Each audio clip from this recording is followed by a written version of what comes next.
نحمدہ ونصلی ونسلم علی رسولہ الکریم اما بعد فاعوذ باللہ من الشیطان الرجیم بسم اللہ الرحمن الرحیم ان الذین یحبون ان تشیع الفاحشۃ فی الذین آمنوا لهم عذاب علیم فی الدنیا والآخرہ واللہ یعلم وانتم لا تعلمون صدق اللہ العظیم۔ سامعین کرام، آج 31 دسمبر 2025 ہے۔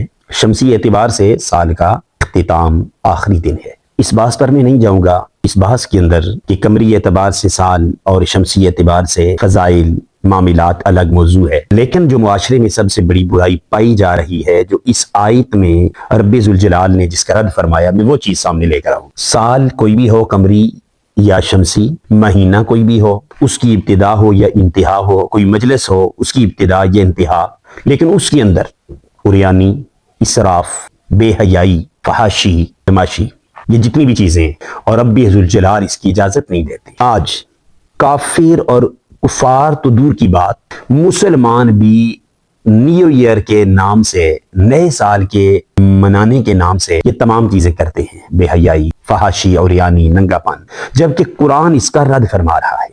قرآن کہہ رہا ہے ان الذین، بے شک وہ لوگ، یحبون، جو پسند کرتے ہیں، ان تشیع الفاحشۃ، کہ وہ پھیلائیں برائی، بے حیائی کو، فی الذین آمنوا، ایمان والے لوگوں میں، لہم عذاب علیم، ان کے لیے دردناک عذاب ہے، فی الدنیا والآخرہ، دنیا میں بھی اور آخرت میں بھی، دنیا میں بھی عذاب، دردناک عذاب، اور آخرت میں بھی ان کے لیے دردناک عذاب ہے۔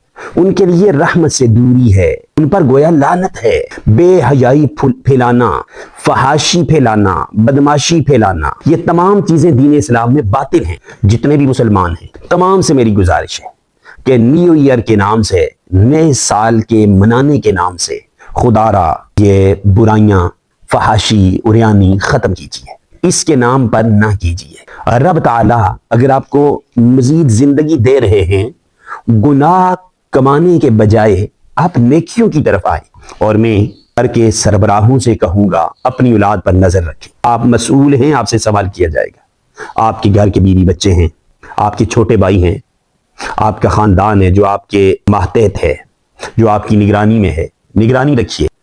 اس کو ان غلط محفلوں میں، بے حیائی میں، عریانی میں بچوں کو، بچیوں کو شامل نہ ہونے دیں۔ اس کے علاوہ گھر کے سربراہوں سے ہٹ کر محلہ ہے جہاں آپ کی بات سنی جاتی ہے، وہاں پر یہ بات ضرور سمجھائیں کہ ان چیزوں، برائیوں سے بچیے، رب کے عذاب سے بچیے۔ اگلی بات، میں وقت کے ہر علاقے کے انتظامیہ سے گزارش کروں گا، انتظامیہ سے میں گزارش کروں گا کہ آپ قانونی طور پر ان برائیوں کی روک تھام کے لیے اقدامات کیجیے۔ ہم آپ کا ساتھ دیں، آپ ہمارا ساتھ دیں، برائیوں کو روکنے میں ہم آپ کا ساتھ دیں۔ جب انتظامیہ، علماء، گھروں کے سربراہ مل جائیں گے، یقیناً یہ برائیاں ختم ہو جائیں گی۔ امید ہے کہ آپ سب لوگ برائیوں سے بچیں گے، رب تعالیٰ بچنے کی توفیق عطا فرمائے۔ وآخر دعواہم ان الحمدللہ رب العالمین۔